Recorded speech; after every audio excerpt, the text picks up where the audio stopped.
Good morning and welcome to our September meeting. I hope very much that you had a good summer. The eagle-eyed amongst you will have noticed that I am not Jonathan Arkush, and let me reassure you straight away, there has been no coup. Our president is alive and well in Israel as we speak. In fact, if we look into the camera now, no doubt, whilst munching on his sabich or shakshuka, whatever he's eating now in Tel Aviv, he will be watching us. As you'll have seen in the President's report, and more on that shortly, he's been representing us superbly as ever at the World Jewish Congress. It's an honour to chair this meeting in his absence, and as ever, I'm sure we're going to have a good meeting with passionate, but no doubt respectful contributions, and I look forward to that.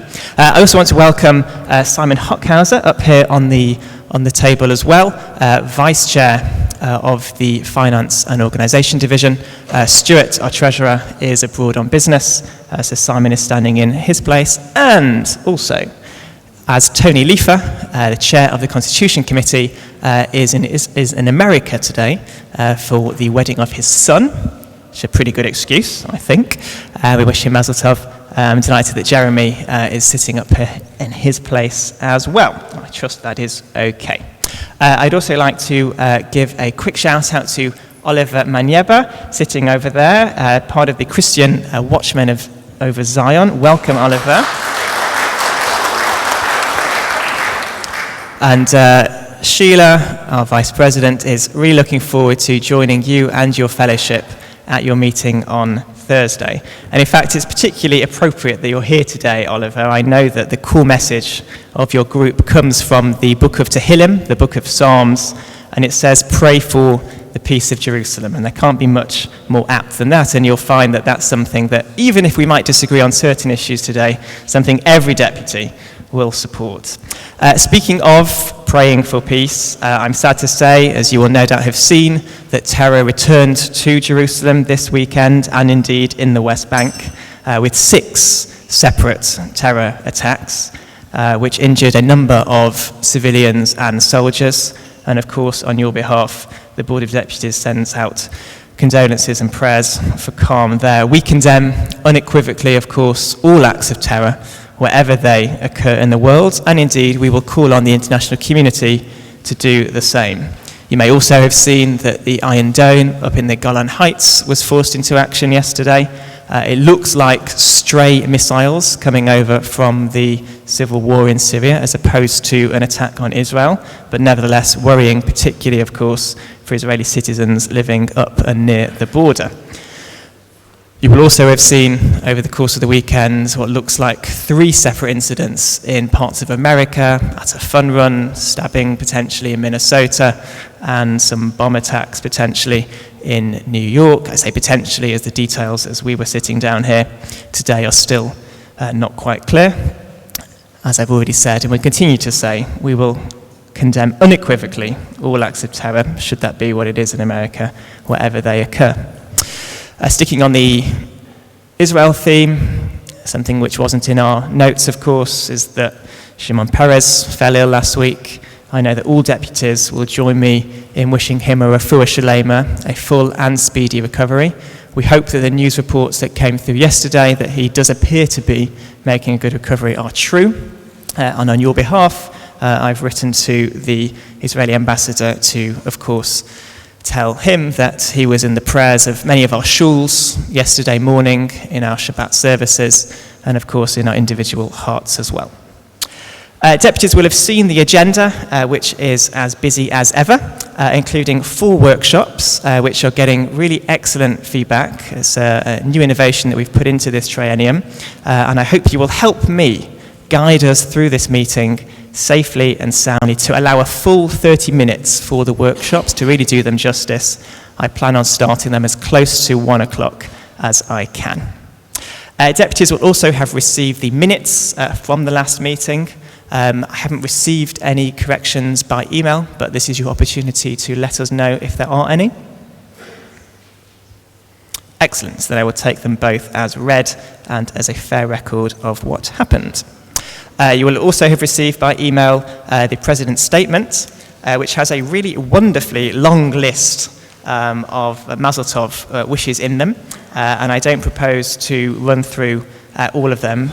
But we are, of course, all extended family here. So please do contact the office with your announcements so that we can include them if we need to. It is appropriate, though, to add on some mentions which did not make it to the list because it has happened more quickly. We wish refuah shalema to Gordon Burr, a long-time deputy for St John's Wood, and to Stephen Curtis following a leg operation. And I will read out the condolences, as there are a few, and it's important that a former deputy, who many of you will know, Jonathan Goldman, passed away, as did, just a few days ago, Delia Marmor, another long-serving deputy. She was for the Liberal Jewish Synagogue, and the funeral is actually taking place in about half an hour's time. I know people are there for it, and of course we wish the family long life. Jo Wagerman on the sad loss of her husband, and another former deputy, Peter.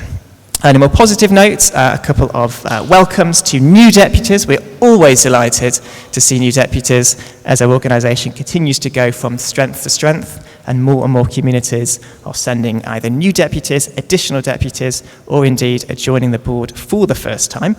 If you are here, please do give us a wave so that we can wish you a warm welcome. Mark Edelman from Lincolnshire Jewish Community. Hello, Mark. Welcome. Lovely, and a round of applause as well. Very welcoming. Darryl Kay here from Woodside Park. Hello, Darryl at the back. Mary Raina Lee, I hope I pronounced that right, from Western Marble Arch. Mary, welcome. Danielle Shane has joined us from Wheatsoe. Are you here, Danielle? Hello. Darren Vanning, who you will recognise as being an under-35 observer, but it says here is now a fully fledged deputy for Barnet Synagogue. You've obviously passed the training course. Welcome, Darren. Sitting here at the front.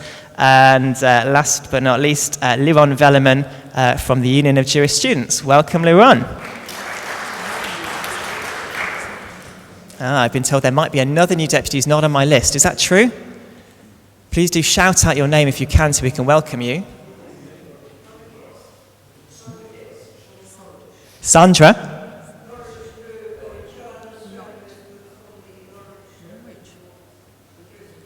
Welcome, and you can have a round of applause as well. Thank you. Fantastic. And a new observer, Joanna Strangeways Booth from Norwich, Liberal Jewish Community. Welcome to you all. Great. To business then. It has not been a quiet summer since we last met. You will probably have noticed that we have a new Prime Minister, a new cabinet. Brexit developments appear to be ongoing, shall we say, and indeed increasing developments in the Labour Party as well. And obviously I would welcome your thoughts on any or all of those when we get the opportunity. To the President's statement first, as ever. I don't propose to read through it verbatim. I will just briefly introduce each item and look forward to hearing your comments. Okay, the government announcement on faith schools, which you will have seen last week. Would anybody like to comment on that? Okay, thank you. The Bridges Not Boycotts campaign, and you will have seen some of the flyers on your seat to give you a flavour of what that might look like. Would anybody like to comment on that? Yes, please. What I'm going to try and do, slightly differently, is I'm not going to interrupt you when we get to yellow, that's the amber lights, but in return, and you'll play ball, as soon as it hits red, you will stop speaking. I won't have to ask you twice. I won't interrupt you, but you will magically stop. And let me just also remind you that the red light is not a target to aim for. It is the maximum allotted time, and you will get bonus points, in fact, if you do not reach red. Okay, let me see a quick show of hands, and I'll try and call you up in order so you don't have to wait at the light. So I'm just going to do from back to front, 1, 2, 3, 4, 5, and then we'll take another round of comments. So 1, 2, 3, 4, 5. Do you want to come to the microphone here? As ever, please please do let us know your name and constituency for the record.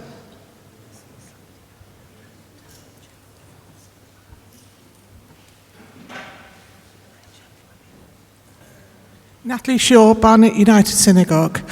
Whilst I welcome the campaign slogan, "Bridges, not boycotts," I do not welcome the Palestinian flag being shown on a UJS and Board of Deputies campaign. We are the voice of British Jewry, and whilst this may represent the voice of some British Jews, it certainly doesn't represent the views that I represent. So I would ask this to be reconsidered. Thank you. Thank you. Gerald Fox, Bedfordshire Progressive Synagogue. Well, the previous speaker and somebody who commented in the Jewish Chronicle this week took issue with the Palestinian flag. Gerald, sorry, do you want to take half an inch forward, then we can hear you more clearly? Can you hear now? Perfect, Okay. thank you. Took issue with the Palestinian flag. Now, we're talking about bridging, not boycotting. If you can't respect the other, how do you expect the other to respect you? Palestinians have got a right to their own country eventually. We're not talking about Hamas, we're talking about Palestinian people, ordinary people like you and me. And if they've got a flag that they see as something representing their ideals and their struggle and so on, you must recognize, you must give respect to it. Without that, you cannot expect Palestinians to respect Israel or the Israeli flag. Thank you very much. Thank you. Talofer, Chigwell and Hainolds. I would like to commend the board for this new project with the UJS and everyone involved, including UKLFI, We Believe in Israel, and everyone else who is involved in this fantastic and important project. I'm fully supportive of it. And I think that given the levels of anti-Semitism that we saw in the universities over the last few years, and the intimidation that Jewish students, which I see as the future leadership of our community, will the board look into giving UJS an annual grant to support the campaigning activities across campuses in the country? Thank you. Hi, Robert Festenstein, Prestwich Hebrew Congregation. I think the idea is very good, and I think, though, that it doesn't go far enough. I think the problem that we face is there is a vicious and revolting campaign called Israeli Apartheid Week. It comes on in February, sadly has been a bit of a regular occurrence on campuses. It comes on in about February of it will come in February next year, and I think what we should be doing, whilst we have time, is thinking about taking action as far as that is concerned. It's an intimidatory campaign. It's massively anti-Semitic in the way in which it clearly identifies Jews as their target, and it's run by a number of well-known anti-Semitic organizations, including, of course, the BDS movement. And I would recommend or suggest to the board that they take that on board, as well as what they've done here. Thanks very much. Thank you. And may I congratulate all four speakers, not just on their excellent articulation and diction, but also their brevity, which means we have time for another round of comments. Can I see some more hands, please? Was that a hand? 1, 2, 3, 4 at the back, and 5. Please.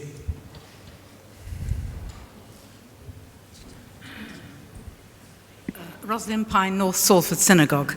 The speaker who asked us to respect the Palestinian flag clearly hasn't done enough reading, because the Palestinian flag is a terror flag, and the Palestinian Authority doesn't go to any lengths to hide it. Quite the opposite. So if you look at their websites, you will see the Palestinian flag on superimposed on a map of Israel, which is Palestine, occupied Haifa. They do not see two states, they see one state replacing Israel. So this is the Palestinian aspiration, and I actually find it deeply offensive.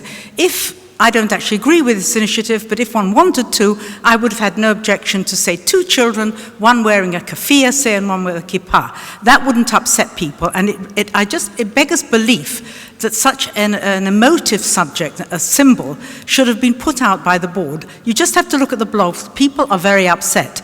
And the majority, 90% of Anglo Jewry, I say that Israel is a core part of their being. They are extremely upset, and I think it's very tactless and insensitive. You could have had the same effect without upsetting people. That's the first thing.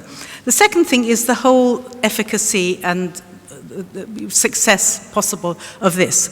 And it's quite interesting. I just looked recently at George Orwell's 1945 essay on anti-Semitism. It's brilliant. And he came to 3 conclusions. One was that anti-Semitism is irrational. 2, that anti-Semites will go to any and all lengths to conceal their anti-Semitism. That's BDS. And he took some examples, and one I liked actually. He mentioned an intelligent left-wing chartered accountant who said about Jews, they'll always suck up to anyone who kicks them. My view is, I've read through the whole of the resource, it's far too long. I don't know what students are supposed to do with this. But the problem is that it is accepted in the authorities. And quite interestingly, last week in the Jerusalem Post, there was a report about the ex-UCLA president of the Student Graduate Association, a Hindu, and he left the university. He was outraged, he said, of the discrimination, and because he refused to stand with BDS. And he realized, he said, mistakenly, I thought that the authorities will be with me. And he realized they were not. And I suggest that the way to go is actually to persistently lobby the government that this is unacceptable in universities. And if there's not a real safe space for universities, then funding will be removed. Thank you. Thanks. Warren Usden, Yeshurun Hebrew Congregation, South Manchester. I know there's been a lot of disquiet about the use of the flag.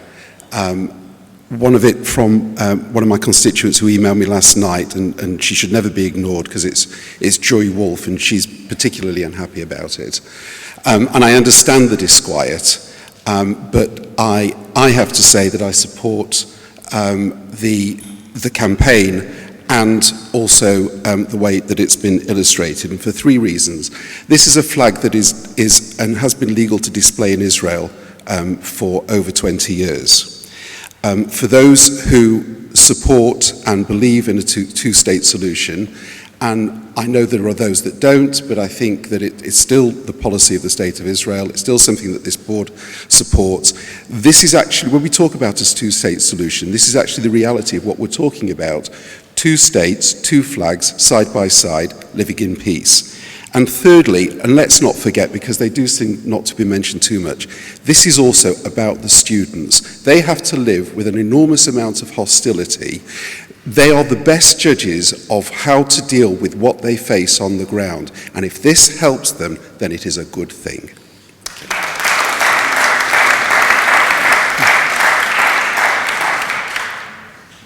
Liron Velleman, UJS. So I'm here on my first time, and I'm glad to be speaking so early on, defending a campaign. I'm glad to work with the Board of Deputies on this campaign. It follows successive motions that Jewish students have passed at our sovereign-making body each year, UJS conference, to stand up for a 2-state solution and to counter BDS, the boycott, divestment and sanctions of Israel.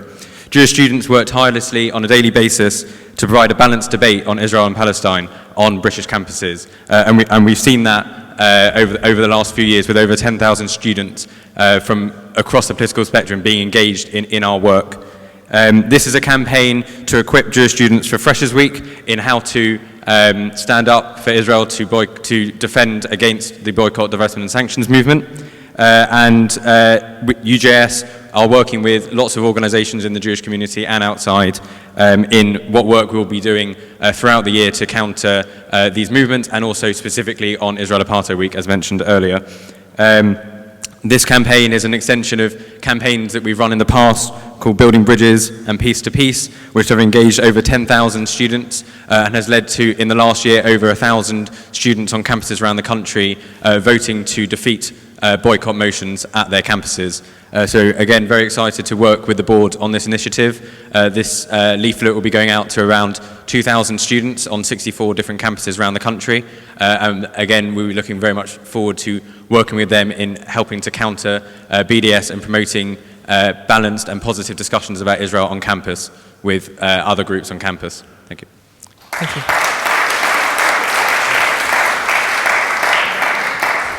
Adrian Cohen, Deputy for Highgate United Synagogue. Just to start by saying that this isn't sort of a whim of the Board of Deputies. They've been working on this project with the Union Jewish Students and also Stand With Us and UK Lawyers for Israel. And the thing about all these organisations is that what they're trying to deal with is the situation as it presents itself on the ground, taking into account, as the previous speaker said, the actual realities of campus life. And so often I find in the community that there are people within an echo chamber who are really demonstrating their kind of visceral, instinctive dislike of things, such as the Palestinian flag. But the reality is that if you want to have any kind of credible strategy on campus to deal with BDS, you have to accept the fact that this has to be on the premise of two states, and it has to recognise Palestinian national identity. If you're not even prepared to do that, if you're going to show bigotry and hostility to even the basic symbols of Palestinian national identity, that's fine and dandy if that's the kind of conversation that you want to have within your own community, but it's going to get you absolutely nowhere on campus. You're going to become irrelevant, and actually you're going to be doing the work of the BDS movement, because you're just going to be setting yourself up as the very straw man that they like to project is the nature of the support for Israel. So really this is a considered piece of work, and actually we should be welcoming it, and it shows a number of communal organisations working together in a coordinated way to produce a very much needed strategy to defend our students on campus in the real world. Thank you very much.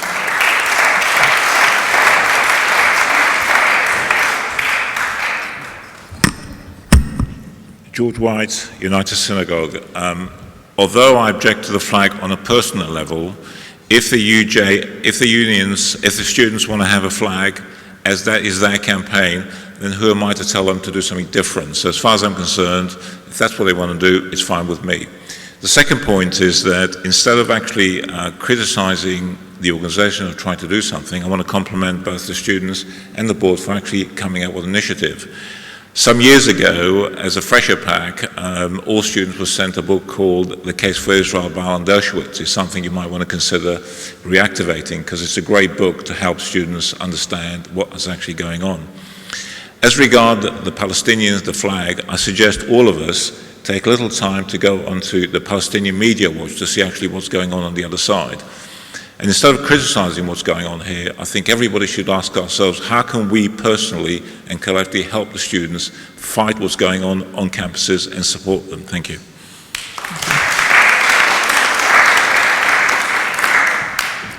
David Behrens, JNF.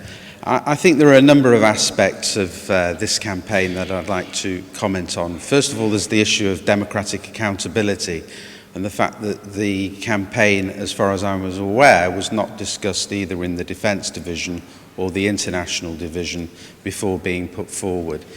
The second point I'd like to make is that whilst there are good aspects of the campaign, including the information from the UK Lawyers for Israel, the UK Lawyers for Israel haven't actually endorsed the Bridges Not Boycotts campaign overall. They're very much in favour of providing information to students in order to combat the BDS campaign. The third point I'd like to make is the fact that the whole concept, in my opinion, is tendentious.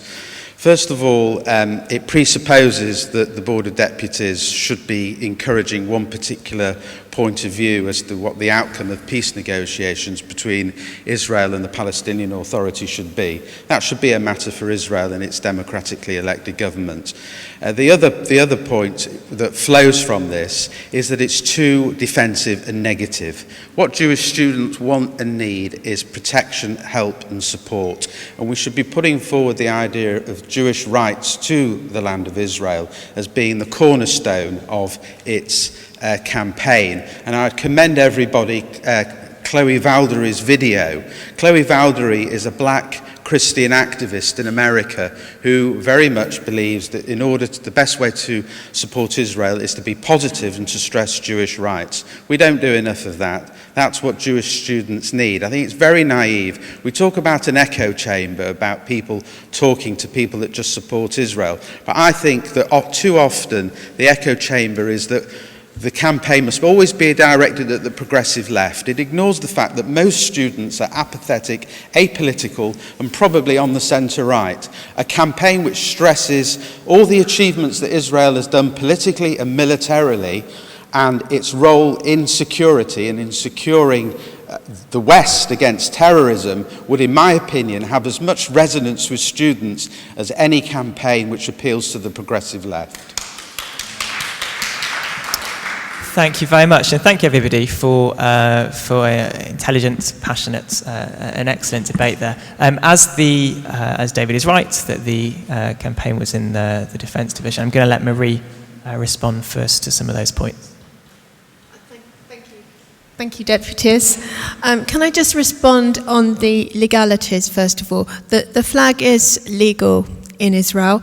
There's a Supreme Court decision in 2003, which is legal, and Israel knows that it needs to use flags. I've got pictures here of Netanyahu standing in front of the Palestinian flag on the media. It's good enough for Israel, and you'll see that the article has been posted in the Jerusalem Post. I'm just going to address the point that the resource was too long.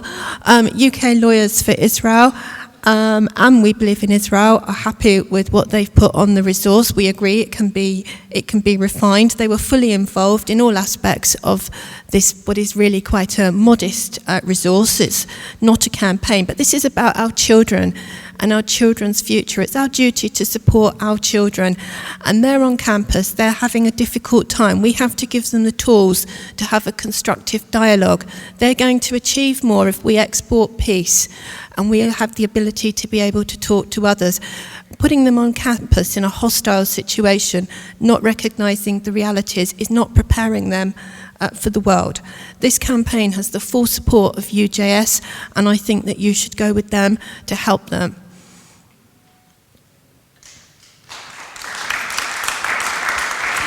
And just one more thing to add. This morning, because of this campaign, our own Joel Solomon was able to go on Radio 4 this morning, and he was able to enter into a direct debate with the director of the Palestinian Solidarity Campaign already. So it is achieving something, and we would ask for your support. Thank you.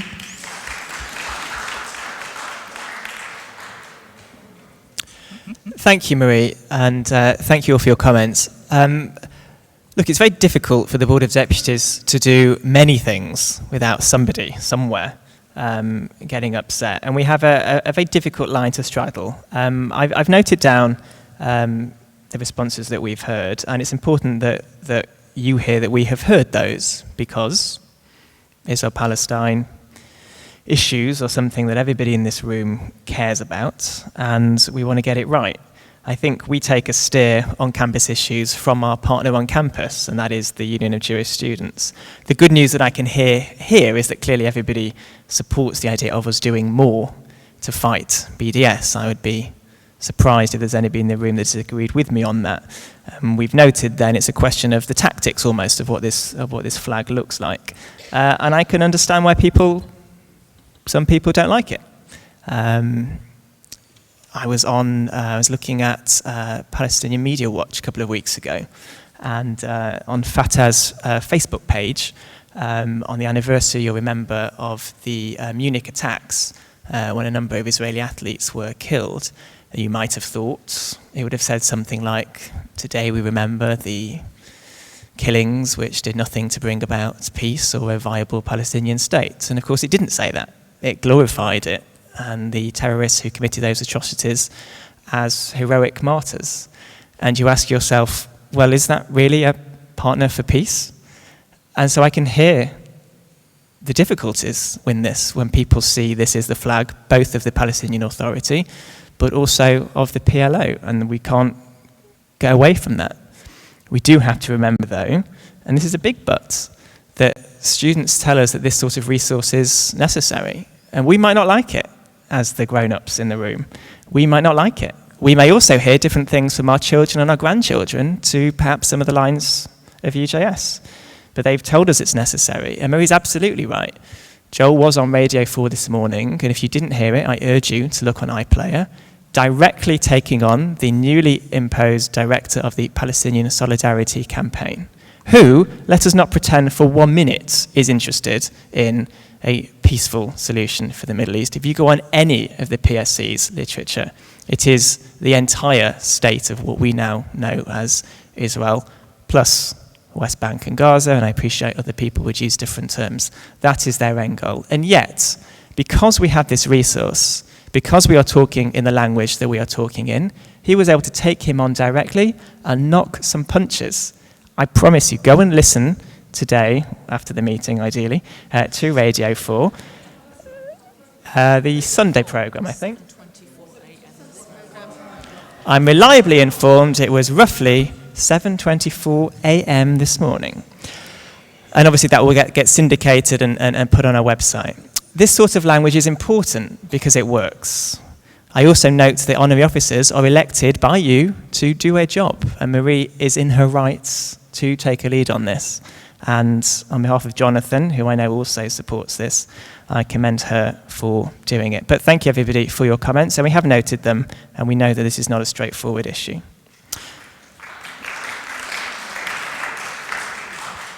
Let me move back to the President's statement. Any comments, please, on the next item, a joint Board of Deputies and AJC Europe, that's the American Jewish Committee, seminar and reception for the diplomatic community. Any comments on that? In that case, let me add one of my own, if I may. Richard Verber, World Jewish Relief. I was at the reception last week, and I'm always proud to be the senior vice president of the Board of Deputies of British Jews. I was particularly proud then.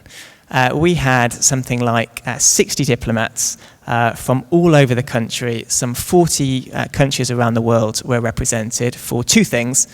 The first was a seminar for staff who work in consulates and embassies to learn about issues that the Jewish community cares about. It won't surprise you to learn we looked at things like anti-Semitism in Israel and developments in the Labour Party, things which genuinely concern all of us in this room, followed by a reception for ambassadors and high commissioners from many of the countries that we work closely with. And it was an outstanding success in our partner with AJC Europe, and it just showed the Board of Deputies at its very best. I know that some of you from my division, International Division, were with us, and we discussed this a bit at our meeting on Monday. We're just all so proud to see a superb, high-quality event with excellent and brief speeches and some decent food and drink as well. So next time we do one of these things, well worth you coming along. And I want to pay a particular testament to David Walsh, who I work closely with, our International Relations Officer, for pulling that off. Do you want to comment on this issue? Sorry, I didn't see your hand. Yes, please do come up.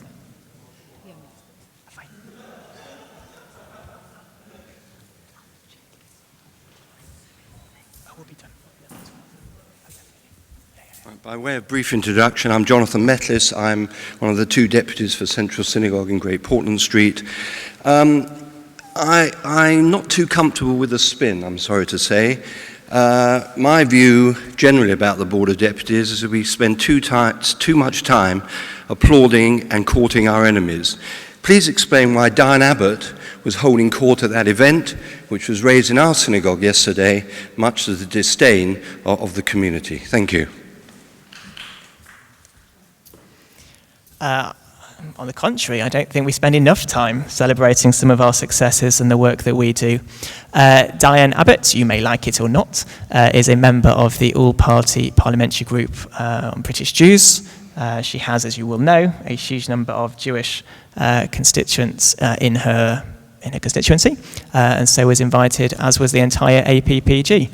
It was very interesting seeing her reaction, particularly to Jonathan's speech, who, as you know, does not hold back many punches, and outright condemned, knowing that she was in the room, the summer developments with the leader of the opposition, and by extension, the Labour Party, condemning in outright terms the disgusting levels of anti-Semitism that we've seen all around the country, and more than that, then spent about half an hour, as I was busy trying to listen in, talking to Diane Abbott and I think one of her advisors at the back of the room during the reception, putting forward all of the points that everybody in this room would want and expect him to put forward. If that is not the purpose of the Board of Deputies of British Jews, then I'm honestly not sure what is.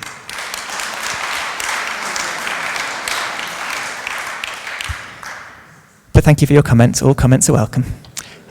We move on next to the condemnation that the Board of Deputies and others have made of a chap called Rabbi Yosef Mizrahi. Any comments on that?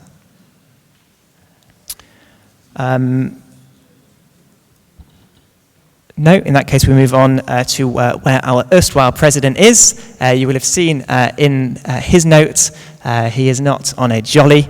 He has been representing us at the World Jewish Congress.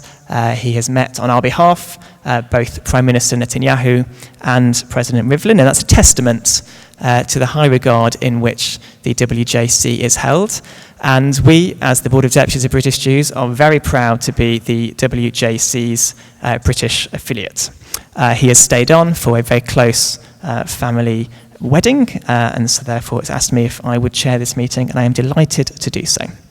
Any comments on any of Jonathan's activities in Israel?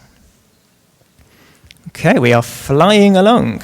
Last but not least on Jonathan's statement, I'm delighted to welcome, and he is sat in the corner very modestly, the Board of Deputies' new Interfaith and Social Action Officer, Anthony Silkoff. Welcome. Anthony has only just taken over this post, but is already coming up with a number of fantastic ideas to expand this particular area of our activities. We wish you every success. To the questions then, they have been answered in full. But as we have a little bit of time, I will allow a comment or supplementary question if we wish. Let me come to them. Thank you very much. Papers to the left of me, papers to the right. Okay, question from Richard Cohen on the Balfour Declaration. Hedging your bets? No, I don't think. Do you want to speak, Nick? Balfour Declaration. Up you come.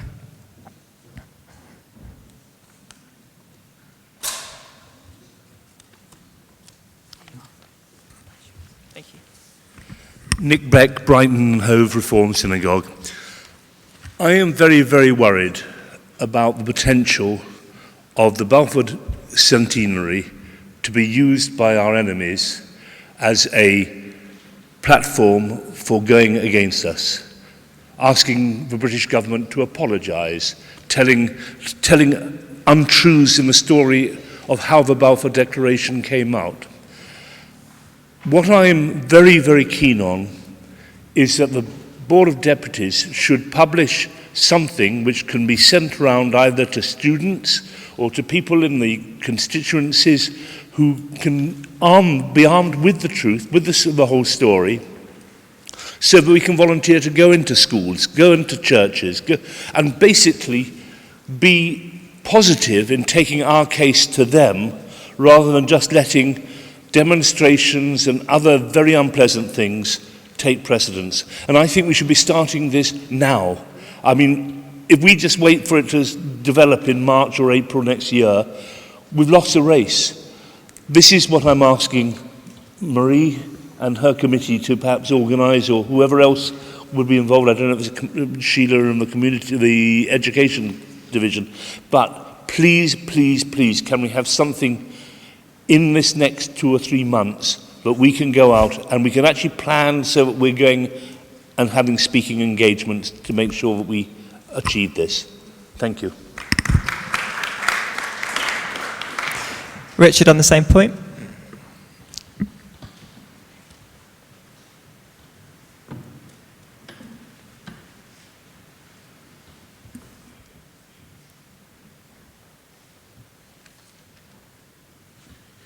Yes, well, it's Richard Cohen from Loughton. Since I asked the question to Jonathan, I suppose I ought to say something in view of the fact that we just had a speaker on it. There are a lot of resources. We don't always need to be fed information from the board. I'll give you one example. Hansard Millbanks has got an excellent record of all the speeches that Arthur Balfour made. Actually, most of them started from 1922. There wasn't a lot in Parliament in 1917. If you want to read some really good speeches that will help you to argue the case as to the legitimacy of the establishment of Israel, just read Arthur Balfour and, of course, Winston Churchill. You can do a lot of your own homework on this. You don't need to wait for the board. I actually asked Jonathan two questions. One of them is, what is the board going to do?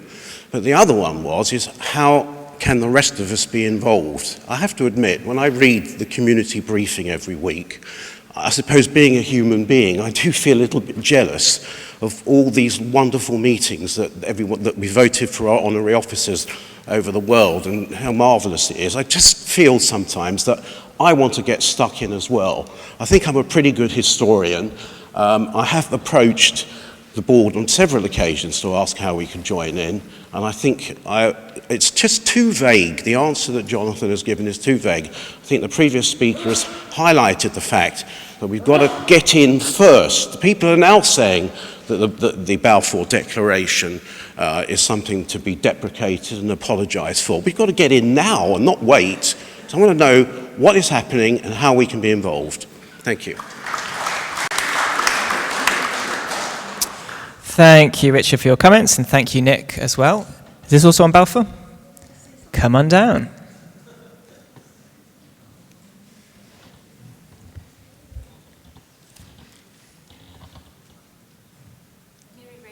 From Western Marble Arch Synagogue. Very quick point, really.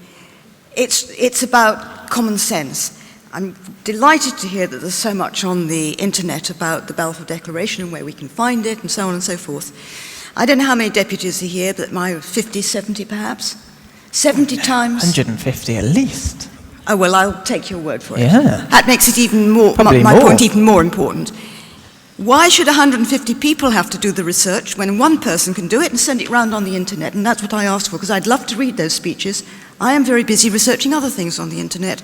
Please, please let us have them so that we can read them. Thank you, Mary. Richard, please send Mary the copy of those speeches. Let me, time is short and our guest speaker is already in the room. Let me respond to those points. I hear what you're all saying, and the answer is yes, yes, yes, absolutely. Obviously, we are not going to wait until November 2017 before we start getting our arses into gear and sending you information on this. Already, as Jonathan has noted, we have a website which is in the planning, which is going to be a really excellent resource for the community that we're obviously working with other partners in the Jewish community on as well. Jewish Leadership Council, UJIA, ZF, and others. It's going to be an education resource for students and for schools.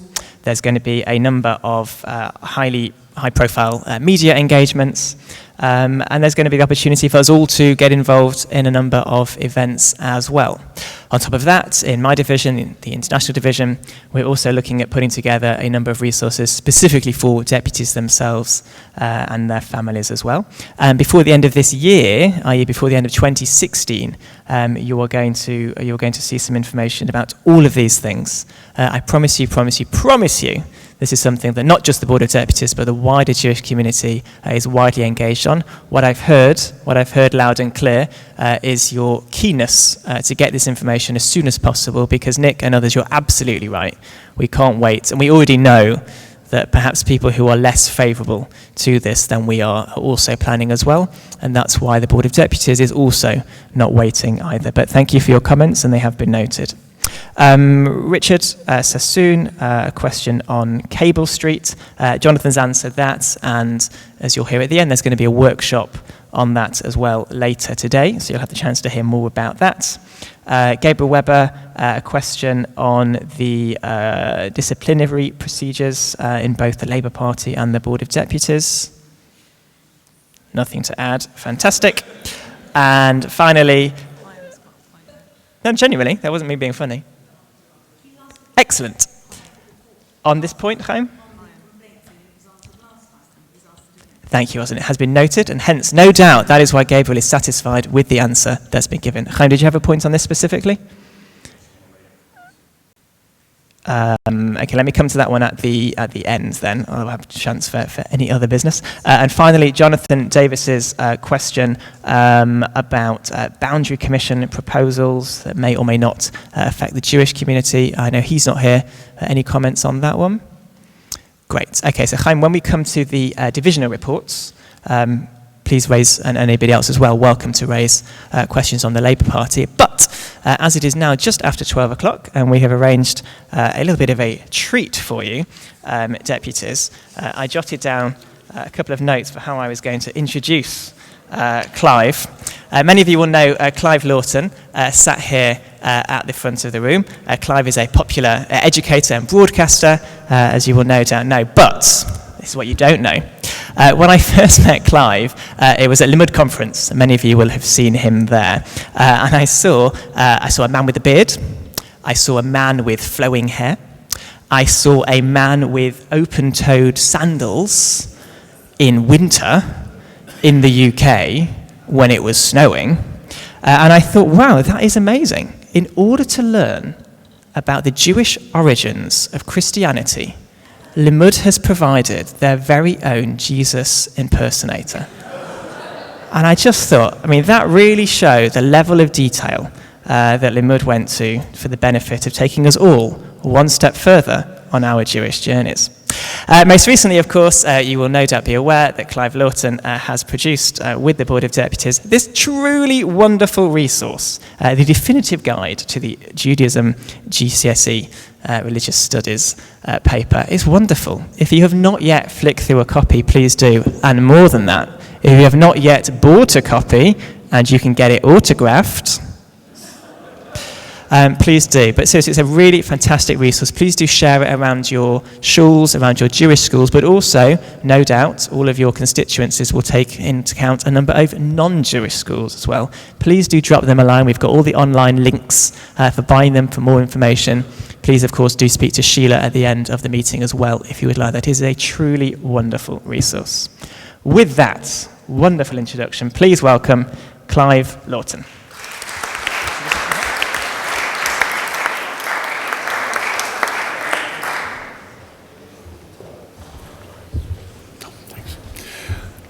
Good afternoon, everybody. This is a moment of glorious nostalgia, not least. I last stood before a meeting of the Board of Deputies 43 years ago as the then RUJF of blessed memory deputy. I was after that a member of staff for many years, but in those days we were kept in a little back room and weren't allowed to appear to such illustrious folk as you. Wonderful that you actually introduce staff now. They exist. Great steps forward there.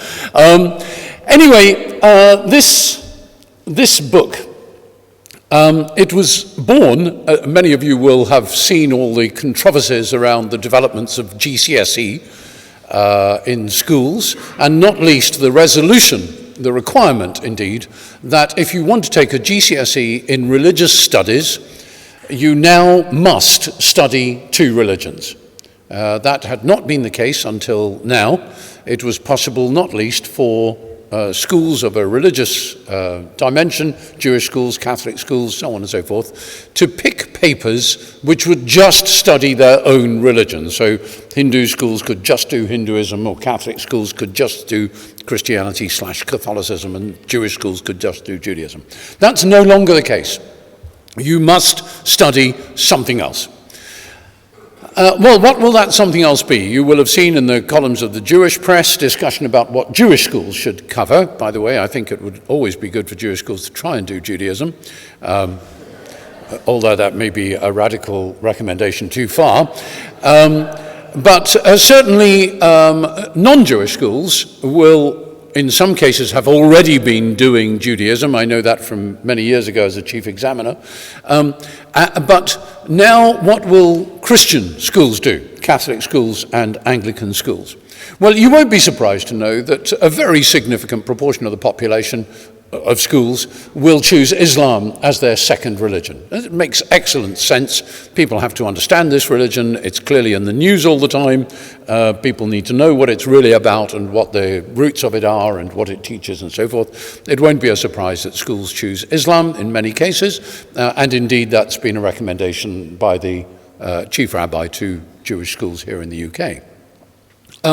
But Catholic schools in particular, and many other schools, for their various reasons, have decided that Judaism is going to be their second religion. And at that point, we then need to turn and look at what needs to be taught about Judaism. Now, the government, in its magnificent theological wisdom, has produced guidelines as to what must be taught about Judaism at GCSE and what must be examined.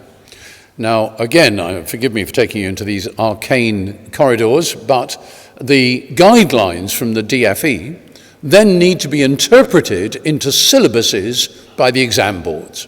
There are 4 exam boards, the Welsh Board and OCR and so on and so forth, and they can devise their own syllabuses, accentuating this more, drawing that out more, putting these items together, putting these into section this and those into section that. But in essence, they must all respond to the guidelines that the DFE has determined must be examined at GCSE if you want to examine somebody on Judaism. Those guidelines, to be frank, to be charitable, are idiosyncratic. I don't believe your average Jew spends a lot of time thinking about the Shekhinah. I don't believe that your average Jew uses the Torah and Talmud on a daily basis. And nevertheless, children are required to study these things. As a result of this, your glorious education director, Sarah Perlmutter, approached me and asked me to put together some notes. She originally seduced me with the suggestion that it was a few pages. It turned into a 140-page book. That book, produced also with the tremendous editorial assistance of Jackie Emery, another member of your staff, has now gratifyingly been extremely well received. And those of you who haven't seen it yet may well find it helps you understand Judaism too. I have not pulled any punches in it. It says when I think a specification is odd, and most Jews would not have chosen that topic, because I want to be honest about Judaism as well as supportive to teachers and pupils. It is called the definitive resource, and that is for the modest reason that it is the definitive resource.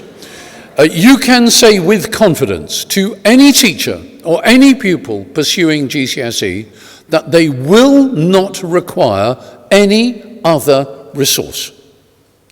Now, it won't be surprising that people will produce textbooks, quite possibly, and those will have model exam questions and exercises to do and classroom activities and so forth. And this is not a textbook. This is a resource. And it is not designed according to this exam board or that exam board. It's designed according to the GCSE guidelines.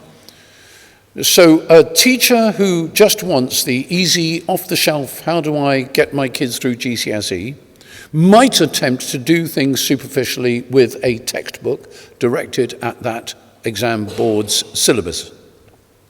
However, we all know, I'm sure you all know, the incredible quantity of tosh which is produced by commercial publishers pretending to tell the truth about Jews and Judaism. This book is the first, and to the best of my knowledge, the only book that accurately and genuinely not only describes Judaism, but reveals the diversity within our community.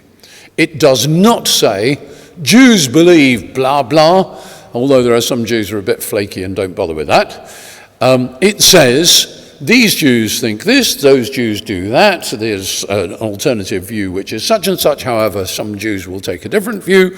It reflects the reality of the Jewish community as well as the authenticity of traditional teachings and the manner in which different groups interpret or respond to or ignore those teachings. This is called the definitive resource because I, and I think those who worked with me, confident believe that it is. You should indeed recommend it to your shuls and schools and so forth. If you're associated with your sacre, then you should make sure that they get at least one copy and preferably distribute it around amongst their teachers and schools. And I believe that this will make the study of Judaism easier and therefore more attractive to more schools if you get this book about. Great congratulations to the board for the very attractive presentation and design of it. I hope my style is an easy read, but the style of it too is an easy read. It's a very attractive book to read, very easy to handle, I think, and warmly recommend it to you. It's just wonderful to have been given this opportunity to mention it to you. Thank you.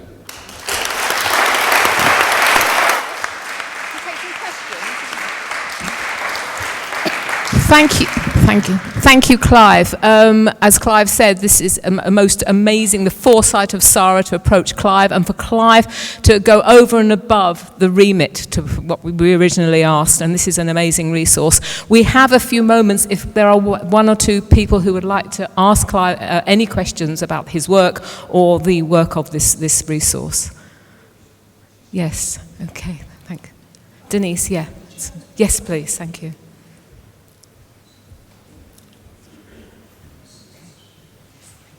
Denise Lester, South Hampstead United Synagogue. Clive, thank you so much for your dynamism, your enduring dynamism and leadership skills as well.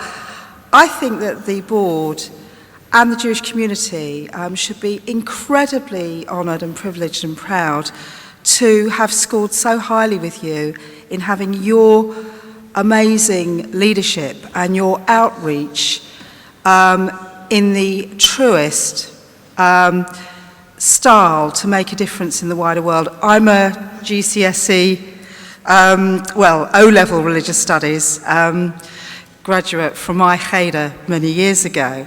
But I think to have something that's on the bookshelves that one can use also as a platform in invaluable interfaith dialogue and which celebrates and embraces the diversities of strands within Judaism as an authentic, definitive resource is something that must score so highly in the board's history. And I would like to ask you, following on from that, is if you and the board could engage in a really active programme of promotion, not just to the deputies, but amongst the wider community and the interfaith strands across this country and beyond. Thank you.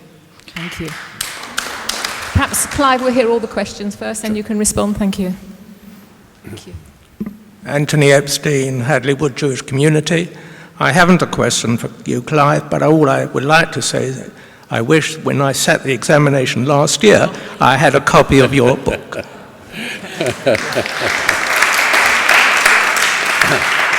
I hope you got a decent grade. Bernard Silver, Western Marble Arch Synagogue. When the government first came out with the idea that schools should study one other religion than their own, that's to say, schools that were faith schools, I spoke at the board at that time and said that I hoped that schools would choose the Church of England as the other religion, since we live in a society whose legal system, its parliamentary system, and its society are all based on the Church of England and its history. And therefore I can't for the life of me understand why Chief Rabbi Mervis, whom I admire enormously, came out with the idea that we should be studying Islam. The real problem for Jewish parents is, should they send their children to a Jewish school or not? That's been the problem for a long time. The Jewish schools are getting better and more numerous. But the argument for sending your child to a non-Jewish school used to be he failed the 11 plus, so we'll send him to a public school if they were middle class. And therefore, automatically, the large majority of Jewish children studied the Church of England in outline at its religious classes. I wonder if you have any idea of what the thinking is. Why on earth should we be choosing Islam in Jewish schools for the other religion we should be studying? Thank you. I think we have one more question, please, and then we can ask Clive to respond. Thank you. Clive Roth, Norwich Hebrew congregation. Firstly, to congratulate you, Clive, on the presentation that you made, I think, which we all have appreciated.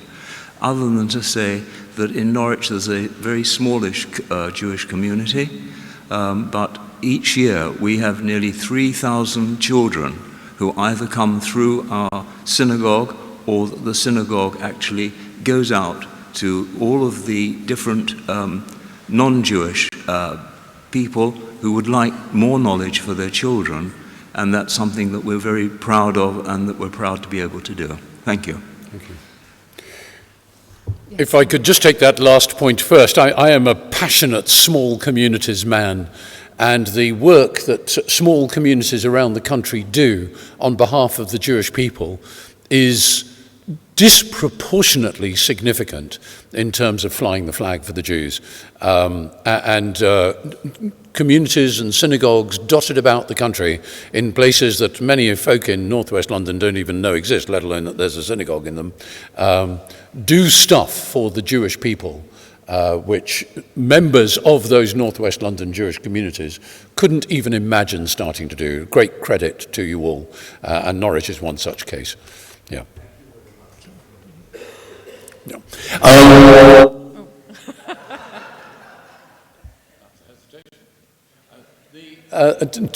Two other points then. First of all, about the propagation of this. The Catholics already have undertaken to work with us in training their teachers. The book will be a significant part of that, it's not the only part of it, and there is a determined effort to promote both the book and the business of training, which we're making available to RE teachers around the country. Various different RE resources, RE Online, RE Today, various different magazines and resources for RE teachers are carrying reviews and responses to this book. So yes, it will definitely be promoted. I know it's difficult to imagine, but I don't think anybody thought that simply mentioning it to the Board of Deputies would immediately get it out to the entire population of the United Kingdom. That may be an underestimate of you all. The question about why choose Islam. Well, I mean, I'm not in the mind of the Chief Rabbi, and so I can't answer that exactly, but I can speculate. There remains a strange residual fear of Christianity amongst Jews, as if somehow, if you mention Jesus, people will immediately flip over and become passionate evangelicals or something. People are still extremely ginger about the Jesus New Testament information. They don't mind children reading chunks of Quran, no doubt because they don't think that's going to flip them, whereas they think if they read a bit of the New Testament, it's so magically potent that immediately they're going to become Christians. This is bizarre in the extreme, and furthermore, of course, does not help our children, because there is a greater chance that they will encounter Christian evangelicals than that they'll encounter Muslim evangelicals. And indeed, a greater chance that they might think, given what was commented on about the sort of ordinariness of Christianity in British society and conversation, a greater chance that Christian talk might sort of sound like common sense, like, well, isn't that what people think? Don't people sort of think like that? We can go back to the children of Moses Mendelssohn, who thought that becoming a Christian was just a modern civilized way of doing religion. So it is strange, it's extremely strange, and I do believe that all Jews should have a clear, not defensive, a clear understanding of Christianity, so that they know why it doesn't make any sense to Jews. It makes lots of sense to Christians, and good luck to them. But it doesn't make any sense to Jews. But the vast majority of Jewish educators would like to avoid telling their children that. Well, you know that educators are frequently under pressure to avoid telling children all sorts of things which are useful to them. And this is just another example. It would, just in conclusion, it would be completely unacceptable of me to comment on your previous discussion about the Balfour Declaration and response. So I wouldn't dream of doing so. But if I were to, I would say that my experience of working with non-Jews all around suggest to me that to root discussions about the legitimacy of Israel in the Balfour Declaration will frequently serve to be a monumental own goal. The Balfour Declaration does not win friends in people who are doubtful about Israel. However, I shouldn't say that, and so I won't. I would merely refer you to the 2 or 3 page essay in this book about the State of Israel, the founding of the State of Israel, and the place of Israel in the minds and hearts and passions, commitments, and struggles of the Jewish people. That, I think, is a helpful way to talk about Israel in the wider world, and that essay is being put in the hands and mouths of RE teachers of every kind of provenance, both religious and not, both of Christian background and other religious backgrounds, in order that they can teach children across the country why Jews care about Israel, why Jews struggle with Israel, why Jews think that Israel is important, and why those Jews who don't think it's important don't think that. That's all in that essay, if for no other reason. It gives me an opportunity to recommend the book to you, because I think you'll find that helpful. Thank you very much. Thank you.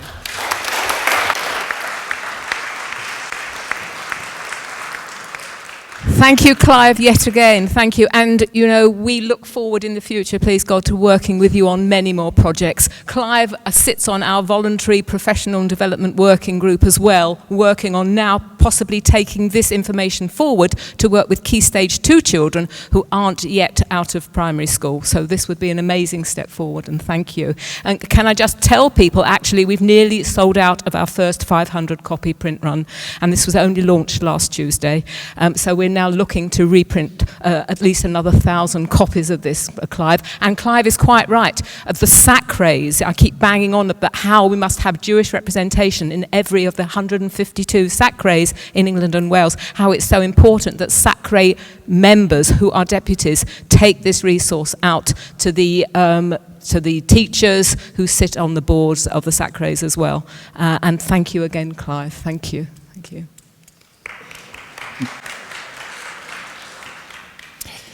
Thank you, Sheila. Oh, sorry. Sorry, I forgot.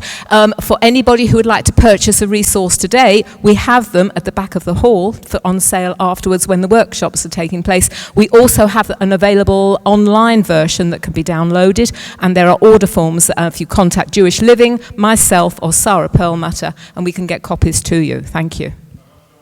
Oh, right. £14.99 for this amazing textbook. Well, no, not a textbook, the definitive resource. Thank you. And £9.99 to be downloaded. Okay, the PDF. Thank you. Thank you. Let me take any further questions or comments on that when we come to Sheila's divisional report, which is not far away. Be excited. I chaired the executive meeting last week in Jonathan's absence, and you'll have received a copy of the report in the emails that Bernice so expertly sends out. Are there any comments on the executive committee report? Yeah, Mark? Any others? Yeah, Jerry. Any others? Great, so we'll take those 2 comments and move on. Okay, Mark Fox, West London Synagogue. Just to mention, at this point in the meeting, we're all sort of getting a little bit more tired, and we may have looked at the reports before or whatever, and it's easy to move on for them. I'm sure many of you have to persuade your shuls, like I do mine, as to what the board gets up to and why we should pay our levy and all the rest of it. One of the things that I find actually quite hard is how to summarise in no more than, say, I don't know, maximum of a page, all the different things that the board's getting up to. Keep hold of these reports, because they're a great way of doing a fast summary, just bullet points.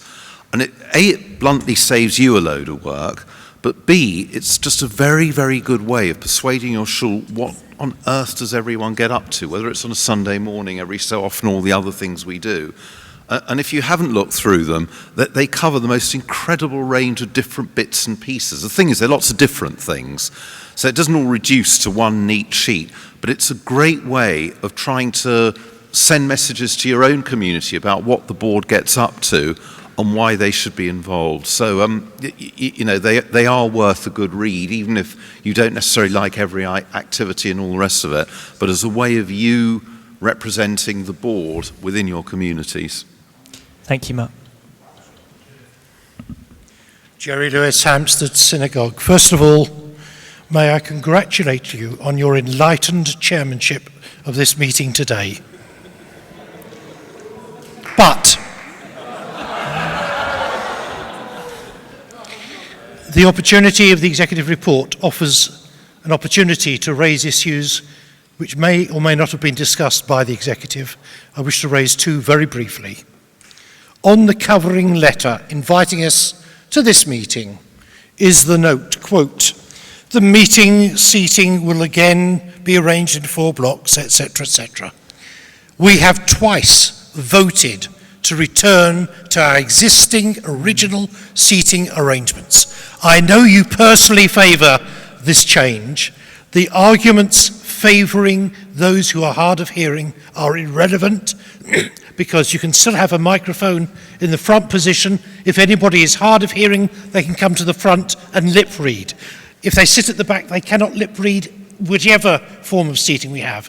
Please, sir, listen to the will, the expressed will of deputies.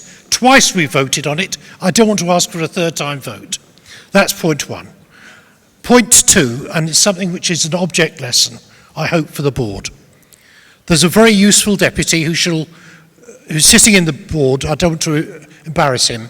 He moved a resolution at the division which I sit on occasionally, which is the Community Issues Division, to make sure that when anybody goes to see a minister from the board, the division are consulted in advance. It's a very good practice, just to ask people in good time, are there issues you want to raise?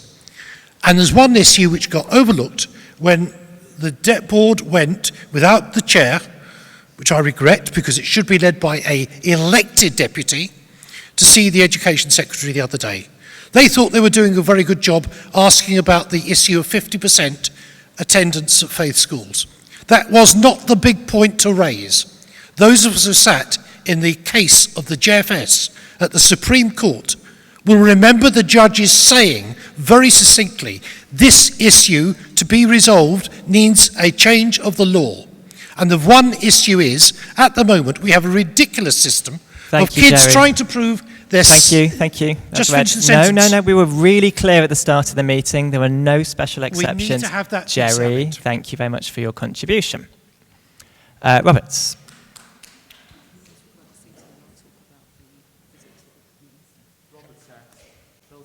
Synagogue. With all due respect to Jerry, if I may respond, I'm one of the members who is hard of hearing. It does make a difference. We have speakers over there and speakers over here. If we're facing inward, we'd either be able to watch the faces there or watch the faces here. So I would like to support the current system to continue. Jerry has a long way to go, but he may reach the stage one day where he has the same difficulty. Thank you.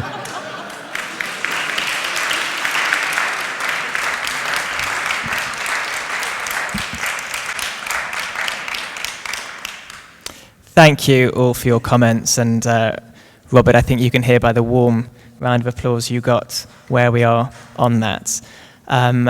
I don't want to keep having this brought up. You are right. Jonathan did ask, not for a vote, but for an indicative view as to what deputies thought. It is true. A number of people tell me this before every meeting, that we should change the seating back. I understand that this is perhaps not as interesting a setup. You can't see people's faces as much. You see people's backs of their heads, and you may not think that that is an attractive way to spend your Sundays. I am sorry about that. You get to look at my face instead, which might not be much better. But there are a number of people here, and Robert, I'm sorry that you felt that you had to go up and say that. You shouldn't have to, but thank you for doing so, who just cannot participate in the meetings when it's a different setup. I know you don't find it as enjoyable. I really do. You tell me every month.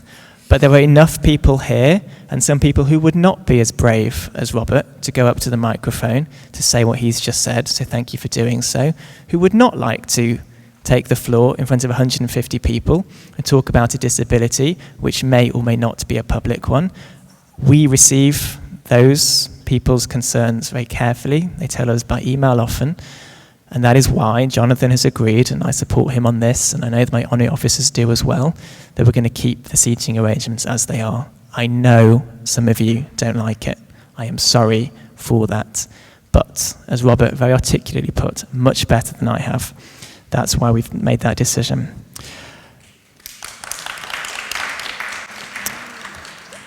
I'll come on to Mark's points, and then I'm going to hand to Sheila for Jerry's second point. Mark, thank you for your passionate contribution. You're absolutely right. These reports are full of gold. Please, please, please do take the key points every month and share them with your constituents. We also have a number of speaking points that deputies can use to talk about the excellent work that we do across the organisation. We've sent them out in the past, but no harm. I'm going to ask Gillian to make sure that that gets sent out in our regular weekly meeting, regular weekly email with the various events, things coming up for deputies to be aware of. We'll include it in there again, and Mark is absolutely right. Sheila, do you want to take Jerry's second point? Yes, I will. Just to address Jerry's point, we did actually have this conversation, Jerry, when we went to see the minister, when the board made representation to speak about the issues relating to Jewish faith schools and various other issues. We were represented to the minister by our CEO, Gillian Merron, our development education manager, Sarah Perlmutter, our education consultant, Sandra Teacher, and our parliamentary officer who helps us with education, Dawn Waterman. I did not feel at that point that it was necessary for me to be trotted out as the vice president with responsibility for community and education to sit at a table with professional people who knew exactly what they were talking about. I was very confident in the report that I received back from the meeting with the minister that our interests were represented. We were very happy with the response. There was a whole team of staff with him. We were taken very seriously. I just want to reassure deputies that I don't need to go when the minister has a meeting if it is not appropriate at that time. I don't see it as a fundamental part of my role. Thank you. Thank you. This is a point on the executive report. Please come on down. This will be the final point on the report, and then we'll come to the divisional reports. Martin Jaskell, Hampshire Garden Suburb Synagogue. I just wanted to make an observation on the executive report. I don't see anywhere that you discuss the finances. I don't see, which is unusual, to put it mildly, in an executive of a very large organisation. I also don't see that there's an item which the charity commissioners require, which is to discuss risk. The board is supposed to have a risk assessment and also to discuss that at board meetings. And that is an absolute requirement of the charity commissioners. That's come in the last 9 months, 12 months. So that's missing, and as I say, I do find it strange that there's no discussion of the board's finances at the executive committee.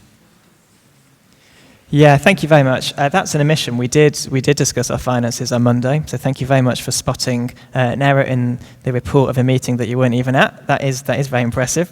And please let's make sure that we add that Stuart, our treasurer, was at the executive on Monday and did indeed give an update on the finances. And of course, Simon is present today to present the treasurer's report. And your second point on risk, absolutely, as a trustee as well as an HO, I'm obviously aware of my fiduciary duties. That's something that sits both at the F&O, there's a special working group which looks at risks, and also at our separate trustee meetings, which are different to executive meetings.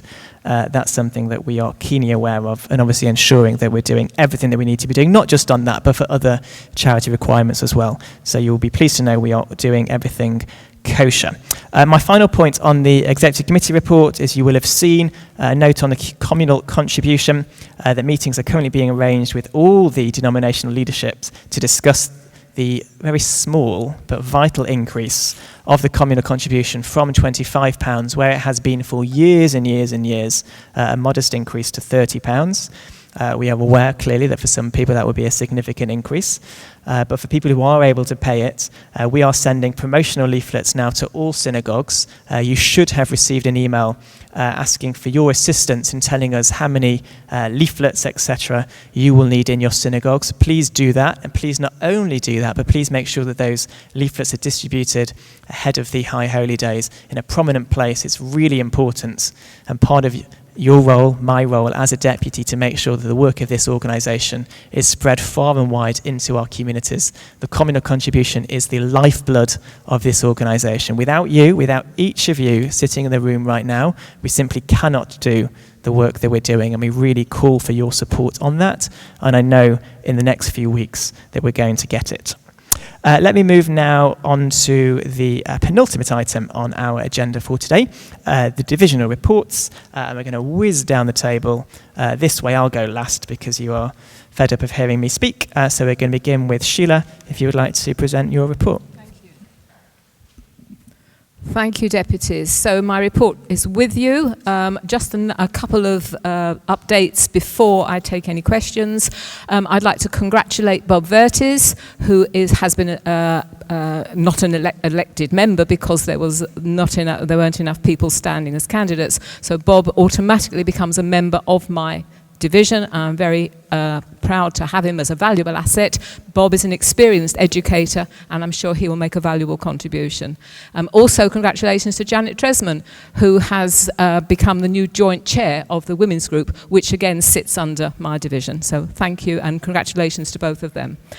I would just like to comment on the fact that Clive Lawton and myself both referred to SACRAs. For those people who don't know, every local authority in England and Wales have a duty to have SACRA committees. They're standing advisory councils for religious education, which have responsibility for supplying the agreed religious education syllabus. And this body is comprised of teachers, of union representatives, of council, local authority representatives, and most importantly, faith representatives. Now, one group, a C of E group, is the largest group because this is a Christian country, a C of E country, but there is another group comprised of all other faiths, and Jewish representation is really important on these bodies. We have a list of places throughout England and Wales where we still need people, and if you're interested, they meet 3 times a year, and it's really important to have a Jewish voice on these bodies. So that explains what SACRAs are for people who didn't understand or didn't know. Also, I would like to comment on the Jewish Living Experience exhibition, which is going to Wrexham and St Albans. This is mentioned in my report, but I highlight the fact, please, that we still need people to come forward and volunteer to act as guides for these exhibitions. So thank you for that, and now I'm happy to take any questions on my report. Thank you.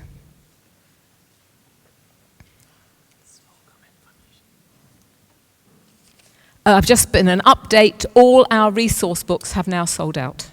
That is amazing. We do actually have 2 up here on the top table still, but perhaps we should hang on to those. But the reprint run will be happening within, I think it's about a week. Sorry?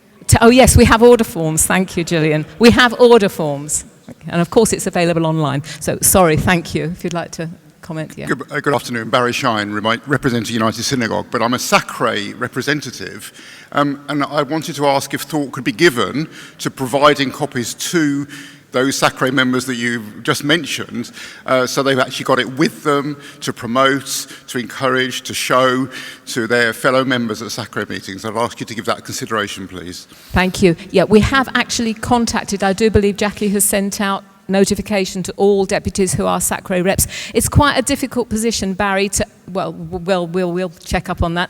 We can't actually give these to people, you know, you know, it was a huge outlay to commission Clive and for the printing, and we are looking eventually to have this as a source of income to the board, but at this moment in time we're playing catch up with what this cost to produce. So we're asking people to please take an order form with you to perhaps buy your own copy or to download it for £10, but we really can't be sending out free copies to all SACRE members. So I'm sorry, but thank you for your suggestion.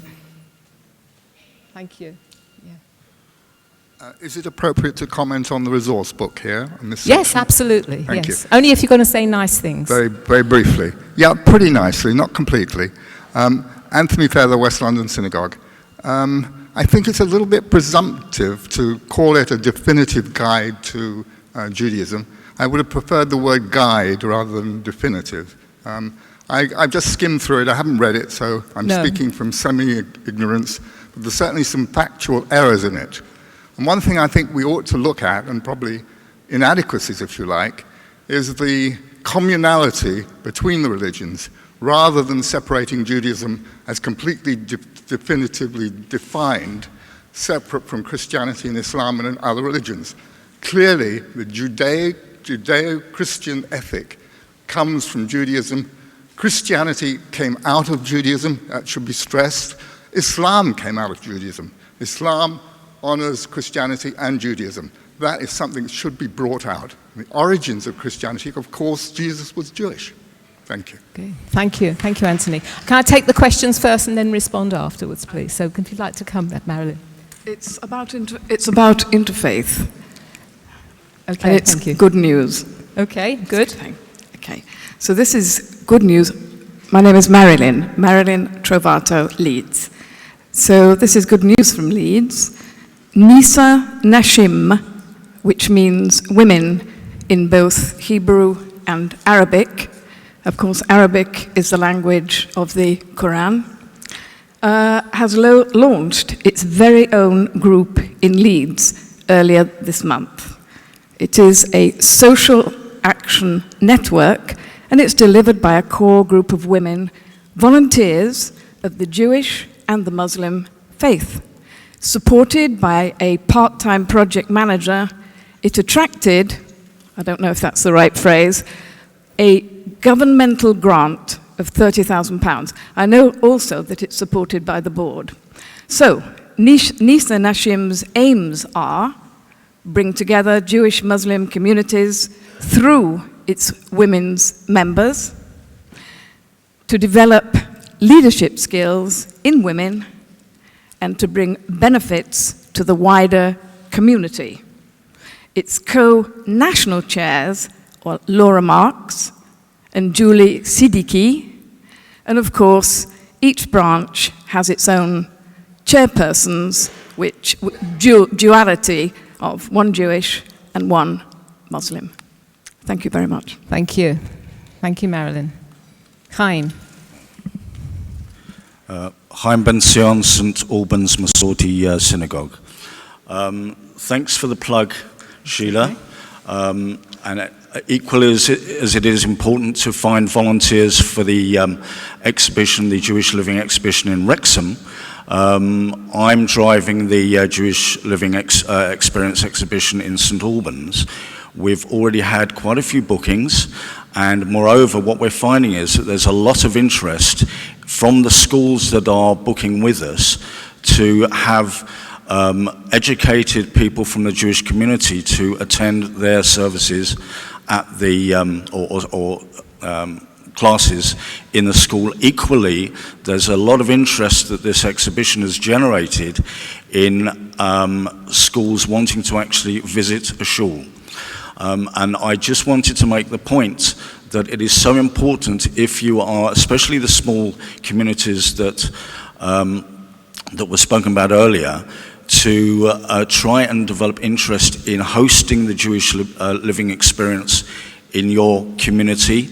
That means involvement, the interfaith work, and so on and so forth, because we are inviting not only Christian schools, but Muslim schools as well. And again, congratulations on the definitive resource I was going to plug another book, but how can I possibly do that after this? Okay. And I encourage that everyone in their shuls get at least 2 copies. One for the shul and one for you. Okay, thank you. Thank you, Hein. Thank you. Mr. Lewis. Forgive me for coming to the microphone a second time. Jerry Lewis, Hampstead. First of all, could we please know what is the correct way to address you, besides your doctorate, because you've now become a Deputy Lieutenant of London, and we ought to congratulate you on that special honour. Thank you. Thank you, Jerry. Thank you. As I was saying before I was interrupted, it's an important point. At the House of Lords Supreme Court hearing, it was stated very clearly that the only way we could overcome the admissions policy issue, which involves kids being asked to go to shul 6 times and to have their name checks for admissions to a school, or to be eligible for admissions to a school, is to get the law changed. So could I please ask urgently that you place on the agenda for a meeting with the Secretary of State the possibility of changing the law. We're very grateful for the 50-50 rule to be abolished, but changing the law so this whole issue and the nonsense of having kids to go to shul 6 times in a short period to prove their Jewishness can be abolished. It's an absolute ludicrous thing. Thank you. Finally, can I please ask, there is a working group of the division dealing with heritage issues, which includes disused cemeteries and the like. And I think if anybody is interested, they should apply via the staff of the board, because it's a very vital role of the board, and we're not carrying it out as we should. Thank you very much. Thank you, Jerry. Okay, so starting with Anthony, comment about it, the resource, the definitive guide, that should be a guide rather than a definitive resource. If I can explain, please, that teachers have many choices when they teach this subject. They have many textbooks and other written material that they can go to. And when Clive produced this definitive resource, he has coming from the angle that, you know, teachers now, this gathers in all the other information and not only updates it, but makes it factually correct now. There are so many misinterpretations, and some of the images of Jewish people in these other textbooks, teachers needed to be provided with what we have called the definitive resource, because we see it as bringing together all the other information that teachers can draw upon to provide this resource. And to call it a guide, I think would actually downgrade it. You know, you get a traveller's guide and a restaurant guide with lots of choices. I think this is more than a guide. This is, as we have called it, the definitive resource.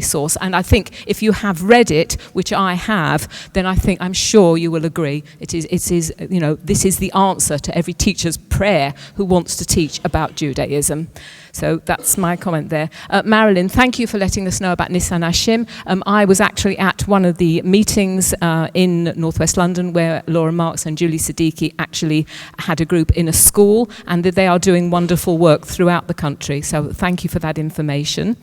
Chaim, yes, absolutely. It is more than having the exhibition. The exhibition, the Jewish Living exhibition, often will open the door to engagement with non-Jewish children and their teachers wanting to learn more about Judaism, but not just coming to synagogues and having the exhibition. It is about going into schools, and this is why we're actually going to be running an accredited school visitors training through the Board of Deputies, so people feel confident and equipped to be able to go in and engage with non-Jewish children. So this is such an important part of our work, especially, as Clive mentioned, small communities who don't live in Northwest London.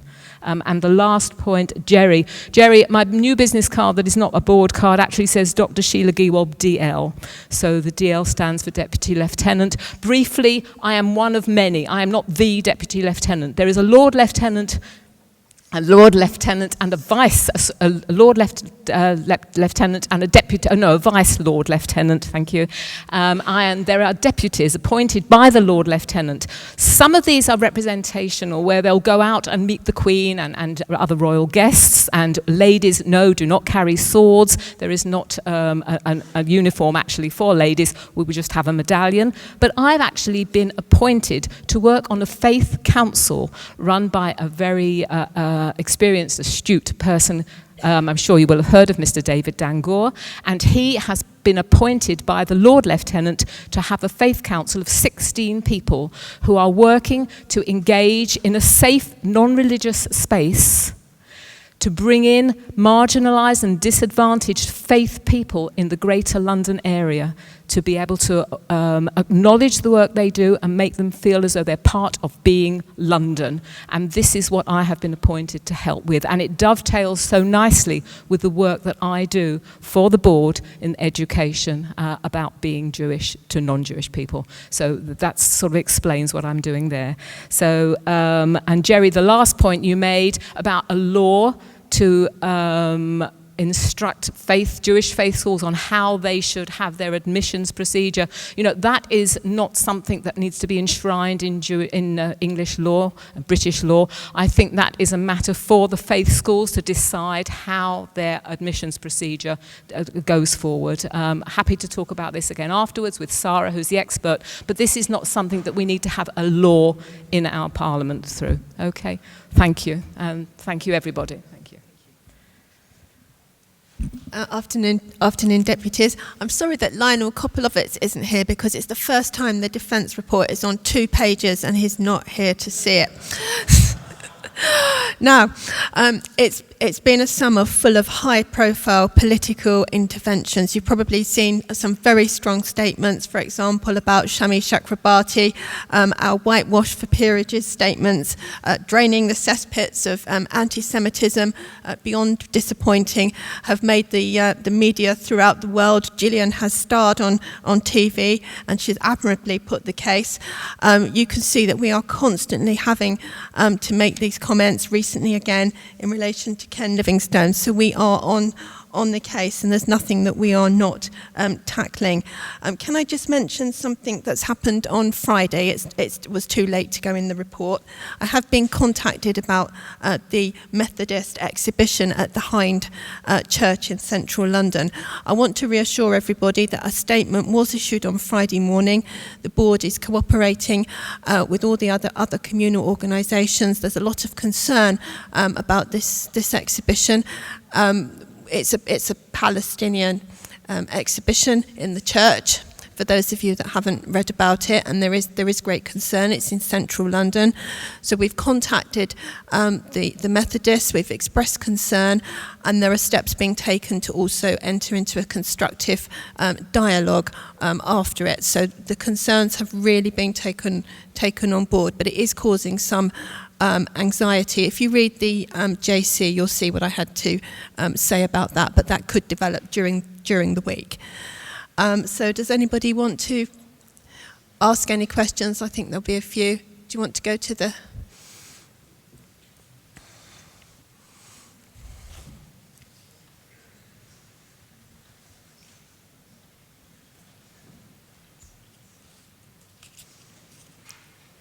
Susan Pascoe, Nairstraw Community. I want to congratulate you on all the steps you've taken dealing with problems with the Labour Party and Ken Livingstone.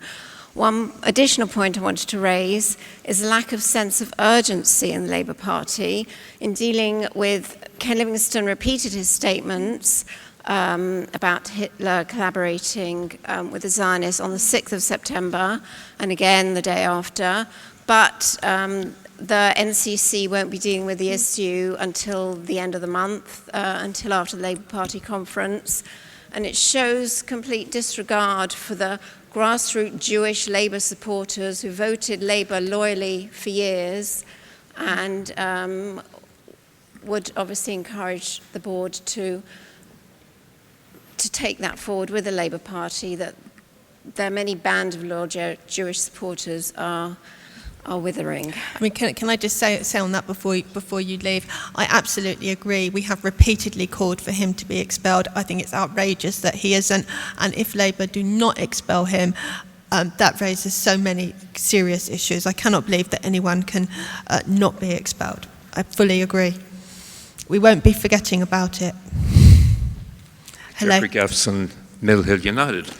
Marie, I'm afraid you've made a slight mistake. This exhibition is being promoted by the Methodist Church. I have a report here. It is being promoted by the Methodist Church, yeah, yes. You said Palestinian. It's not a Palestinian exhibition. This is an exhibition. I'll give you this report No, that appeared in yesterday morning's Times. It is being promoted by the Methodist Church, and it's about Palestine. Correct. Yes. Correct. Yes. Yeah, but it's not necessarily Palestinian. It's actually the church are complicit in promoting this exhibition. The church, and I'm more than happy to give you a copy of yesterday morning's Times, and the banner heading is "Jews Furious, a Church Exhibition Featuring Israeli Checkpoint." And once again, Methodist Church should be lambasted. I remember about 2 years ago, I went down to a church in the West End where they had replicated this wall, the so-called wall. And I was shocked, absolutely shocked, when I saw the anti-Semitic graffiti that appeared on that wall. And I think once again, the Methodist Church should be held to boot to find out what is going on and why they seem to be demonizing Israel from time to time. We've been in touch with the Methodist National Body on Friday. We're not going to let it go away.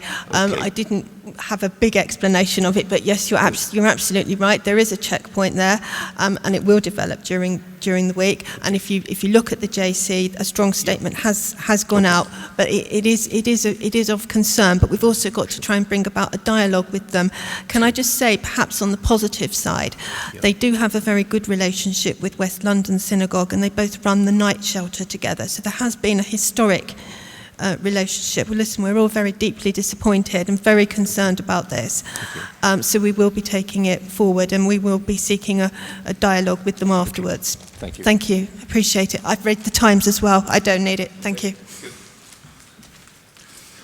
Martin Rankoff, Redbridge United.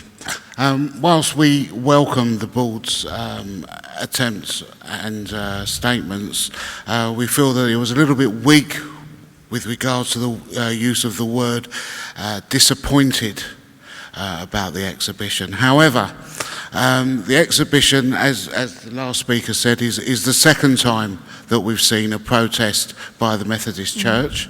This time, I think, whilst you're going to enter into dialogue after the event, perhaps during the event, it would be a good idea if many people, many deputies, voiced their opposition to this and turned up during the week and joined organisations like the ZF and other grassroots organisations and spent just a little time. You could give up an hour of your day during your lunch break and hand out leaflets to those people that are going to be attending this so that they can see the real side, the truth, the facts, and not the distortion that will be presented to them. It only takes, even if you only do half an hour, it's in central London. I would expect to see some of the board executive popping down there for half an hour. I think that will be a good thing to show the community that you are the voice of British Jewry and you really mean what you say. Martin, I want to thank you for what you've said. We're very much in touch with ZF. They are preparing leaflets, and we are all working together. I did say it's disappointing because it is very disappointing, but we want to bring about a change with them, so they have to hear it from us, but we are taking it up with the Methodists. I think furious would have also been a good word. Thank you. Thank you. Adrian Cohen, Highgate Synagogue. Just on point of information, or clarification, St James's Church in Piccadilly, which had the so-called apartheid wall, was actually a Church of England parish. So we can bash the Methodists when they do things wrong, but let's try and distinguish between different churches and which ones have done which egregious action. Thank you. Thank you. I've let deputies speak twice today. A couple of you have tried to speak for a third time, so my apologies. I'm not being rude. I really am keen to get as many deputies as possible, new deputies who have been here for a while but haven't yet spoken. Really want to give you the opportunity, so apologies if I indicate if anybody who wanted to speak to sit down. Two reports left. Simon with the F&O report. Thank you, Mr. Vice President. In the absence of Stuart MacDonald, Treasurer and Chair of the F&O Division, I'm standing in for him today as Vice Chair of the F&O Division. You'll have read the report, and I just want to highlight some underlying themes regarding the F&O Division, First of all, there is a much healthier display of financial information, both at the F&O level, but of course at trustee and general executive level, than there has been in the past. And that is due, in part, but in large part, to some excellent work done by some of my colleagues on F&O division who work assiduously in different working groups, both formal and informal, and continue to do so. They have improved the amount of financial information, both the monthly management reports as well as the budgeting that, frankly, just a couple of years ago was totally absent from this organisation. I will talk a little bit about the communal contribution point again, but perhaps I can now take questions on this report or indeed anything else regarding the financial and organisational situation of the board.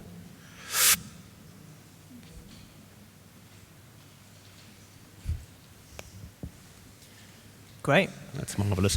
Can I just, though, finally, if I may, Mr. Vice President, highlight the point on the communal contribution.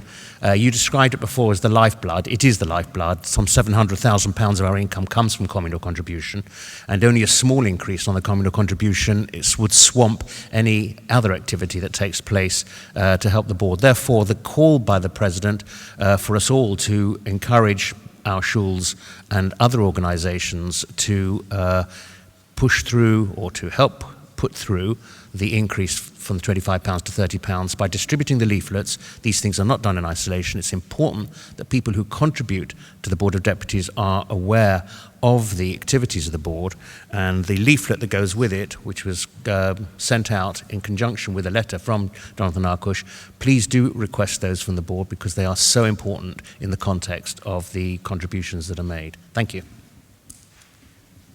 Absolutely. Thank you, Simon. And finally, any comments on the International Division report? Yeah.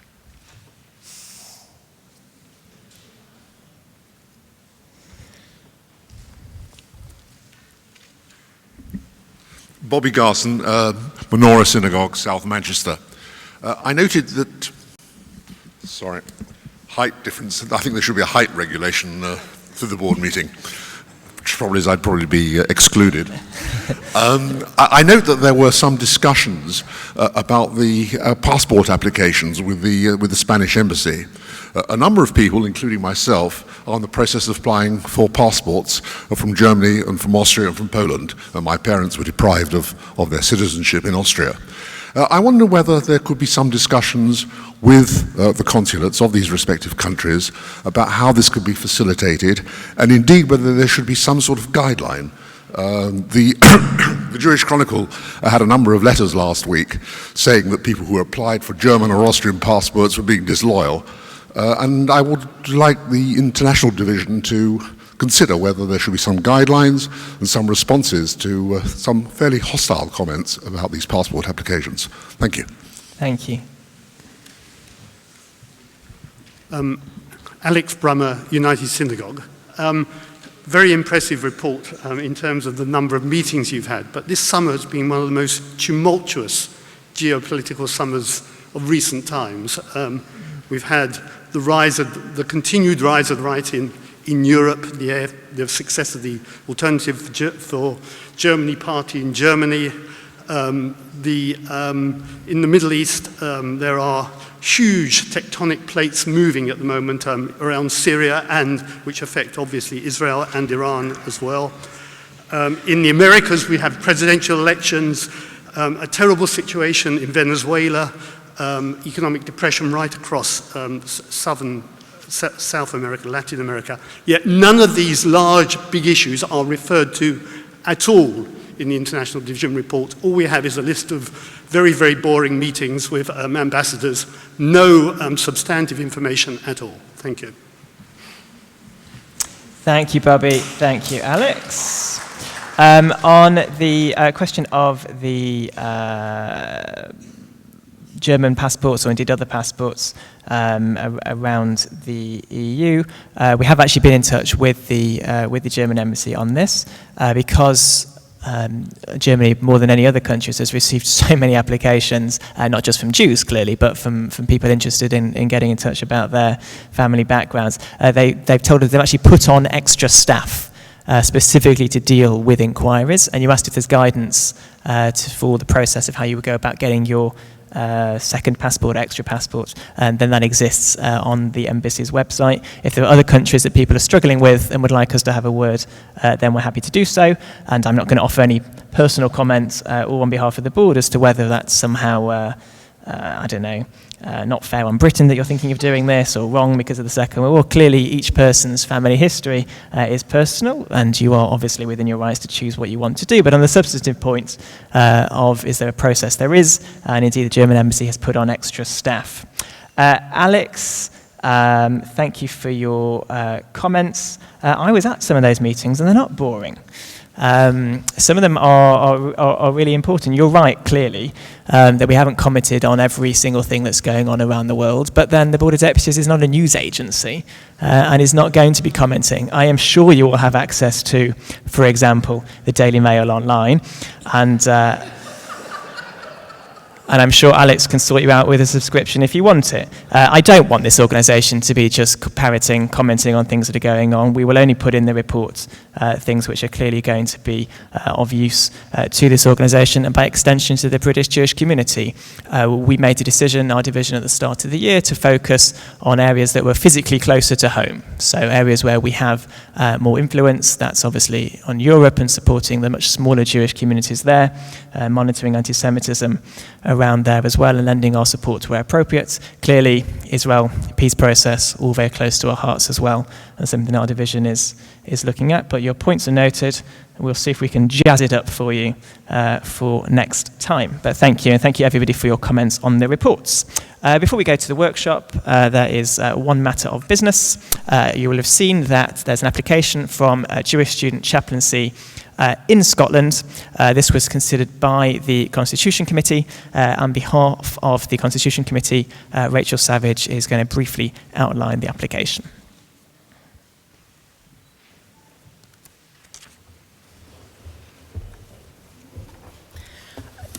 Thank you very much, Richard. The paper on this was circulated by Bernice with the papers for the meeting. I'm assuming that everyone has read it. It lays out the constitutional requirements for the admission of non-synagogal bodies to the board and where Jewish Student Chaplaincy Scotland does and does not meet those requirements. The Constitution gives the Constitution Committee the power to recommend to the board the admission of a non-synagogal body, even if it doesn't meet all of the criteria. And in this case, the Constitution Committee unanimously decided to do so. We all believe that the board would be a better place for having the Jewish Student Chaplaincy Scotland represented.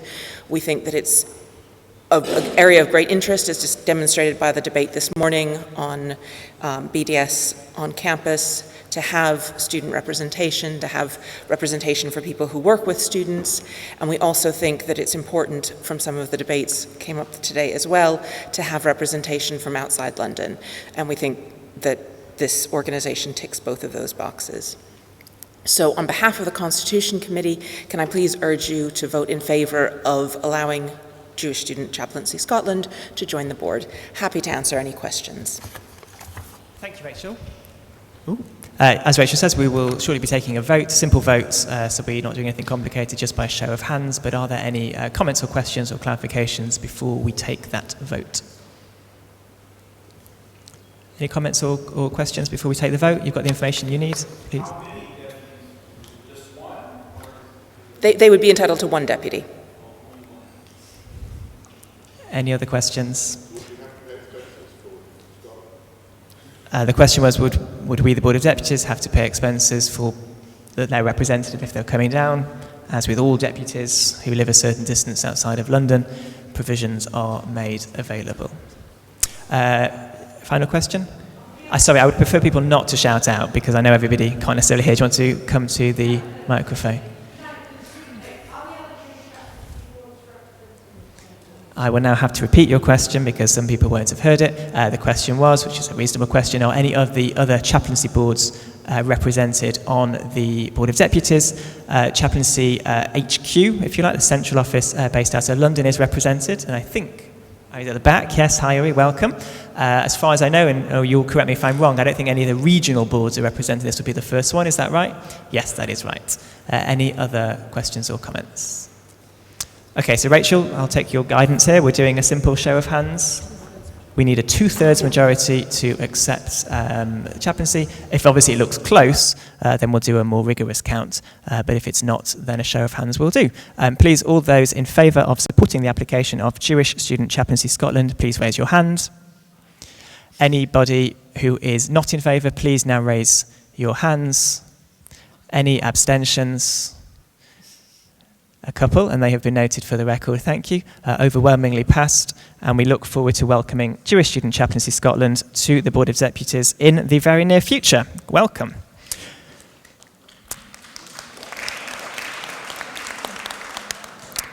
One small point of any other business before I introduce the workshops. Jonathan Metlis, who you heard before, Deputy, but also Chairman of Action Against Discrimination, is going to be chairing a panel looking at anti-Semitism in football with our very own Jonathan Arkush and a whole bunch of footballers and sports writers and football club owners.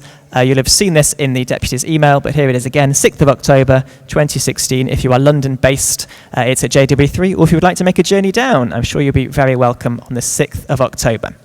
Let me thank you on behalf of Jonathan, who's not here, and my fellow army officers for the mood of today's meeting and the conduct in which it was carried out. Thank you very much. I'm going to introduce the workshops, but I know not everybody will be able to stay. So on behalf of everybody in the Board of Deputies, let me also wish you and all of your families a Shana Tova Umatuka. We will see you, of course, after the High Holy Days. If I could just have a moment's silence whilst I introduce the workshops, and then of course people are free to do as they will. Deputies, sorry, just before we break, can I just have a moment of silence just so I can introduce the workshops, and then of course you are free to schmooze as you wish. There are 4 workshops today. Marie, together with Adrian, who you heard from before, are going to be talking about truth and anti-Semitic myths about the Battle of Cable Street in 1930, and they're going to be taking place in the table in the far left-hand side of the room.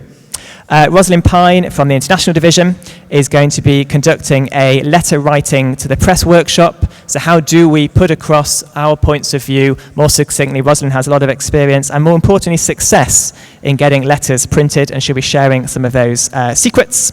There'll be a Q&A on anything you want to ask Sheila about the work of the Community and Education Division. That will be over here. Rosalind's workshop on the table on the far right, and I will be right here at the front in Jonathan's place, offering the Senior Vice President surgery, not as some wag put on Facebook talking about my various ailments, but a chance for you to ask anything that's not yet been covered so far. So once again, thank you very much for today, and Shana Tova to you all.